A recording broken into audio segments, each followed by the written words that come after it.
Making money online is cool and all, but what if I was to tell you that there is a way you can make passive income on a regular? Well, that's exactly what I'm about to tell you. I'm excited to share with you that I have created this new series that is going to take you alongside with me and show you the behind the scenes of exactly what it's going to take to actually get your first investment property as a beginner, just like me. Now, I will have the help of an expert, aka my father. He's a real estate investor. You might be asking me, why am I even doing this? The reason is, if you're making money online or if you're trying to figure out ways to make money online, you're probably going to do exactly what I did, which is store the earned income into a bank account. Now, that's great and dandy. You can save your money, but at the end of the day, inflation is out the roof and it's going to continue to get that way, at least for this cycle. So with all that being said, I just want to make it clear that I am not a financial advisor whatsoever. I'm truly just a beginner talking to a beginner that I'm just wanting to share with you the exact ways you can make your money last and not just earn money. I'm about to share with you some valuable information, and I don't think it's been shared on YouTube to this extent that I'm about to do. It's unmatched because I'm not selling you any type of course whatsoever. Join my university program. I'm just truly taking you alongside with me as if you're right next to me throughout this journey and explaining to you, the viewer, as how and what does it take to even get involved with getting your first investment property. Alongside, you're going to have questions, and that's perfectly fine. Leave them down in the comments below because my father, he is an expert in this field. I am not. I'm a beginner. But if you have questions, leave them down below. Hopefully, I can help someone out there that is either making money currently or is interested in getting into investment properties, but just does not have the education or someone to help them. And I'm hoping to bridge that gap and help you. So with that being said, I don't want to keep you any longer. Let's go ahead and get into the first investment property. So I'm in this property and it's pretty banged up. I'm not going to lie. Look at this. It's pretty bad. This is the first property we arrived at, and based on how it looks from the outside, it looks pretty big, to be honest. And when we walk inside, we come to find out that it's a 4-bedroom, 2-bath. As you can tell, the home needs a lot of repairs done to it. In some rooms, the ceiling is coming down. And just based off of the amount of work that's needed to even make this home brand new or livable for someone, the purchase price is just way over what we are wanting to pay, which is $220,000. With that being said, we are probably going to move on to the next property in hopes that that one works out more than this one.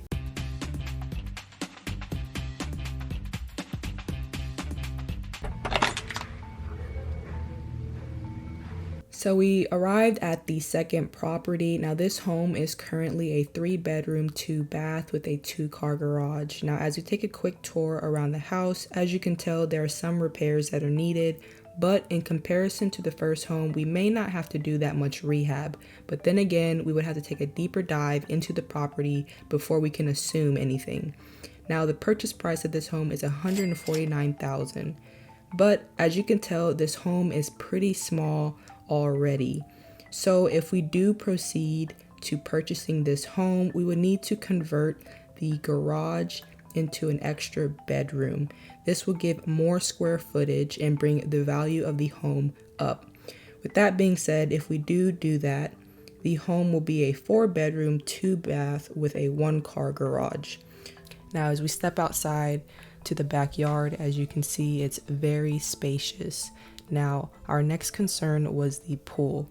Typically, a person that first starts off with real estate investing, they'll probably keep the pool, but my father advised me that we should fill it up because it could be a liability if you're renting out to a family with a younger daughter or son. You don't want any troubles there. If they do decide to swim, it's a possibility that they can drown.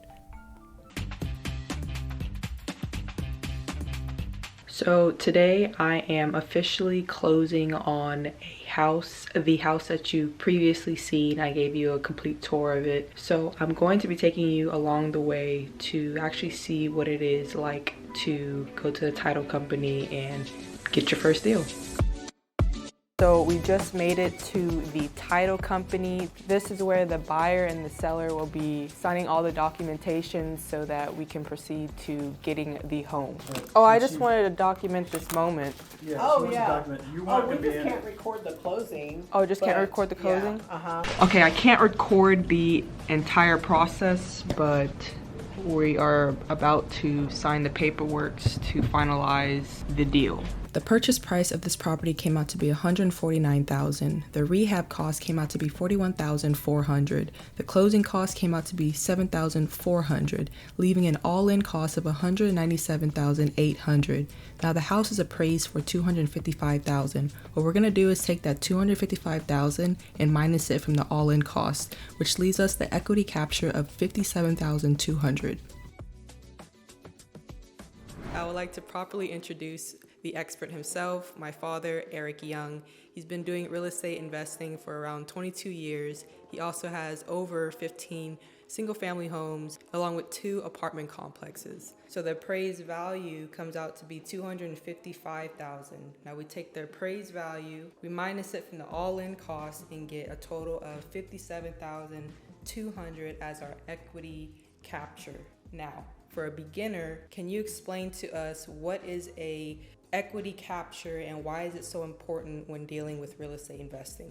So equity capture is extremely important because that unrealized capital gain, when you get time and it's seasoned, or you've been in the property for at least a year, or you've held the property for at least a year as an investment property, and the market is good, you can turn around and go do what you call a cash out refi, and you can reclaim that equity capture. Then once you get that equity capture, it gives you the potential to go get another deal and pay little or no money down on your next deal. So equity capture is extremely important. It helps your money grow exponentially to go get another deal. So as a beginner, the purchase price of $149,000 can be pretty intimidating for a newbie. Is there a certain method or strategy you use to not use your own money? How do you go about it? So when you get into these deals, first of all, you need to know what your budget is and how much you want to spend. It's good to have a mentor or somebody that can help you out and guide you along the way so you don't make costly mistakes.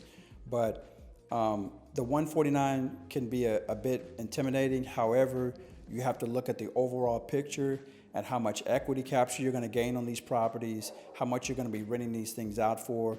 Once you do a detailed analysis of the deal, then that will make you feel comfortable to be able to go ahead and move forward. There is a website that I use to help me out, to give me all this information, that gives you a bird's eye view to let you know if this is worth a deal or not to move forward. Okay, and then the link in the description will be below for that so that you can check it out.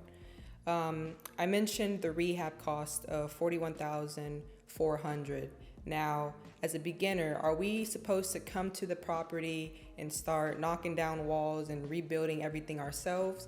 How would you explain that to us? Okay, so starting off as a beginner, what I highly recommend is that you get different contractors, at least 3 to 4 contractors in separate times. And this is what you do. I come in with my notepad and I come in with my first contractor, and I start breaking it down to say, hey, look, I need this done, I need the lights replaced, I need the fixtures done, I need the bathrooms remodeled, whatever it is. Write that down on paper and then ask them what it's gonna be for the total rehab cost. And I do that with each different contractor, at least 3 or 4.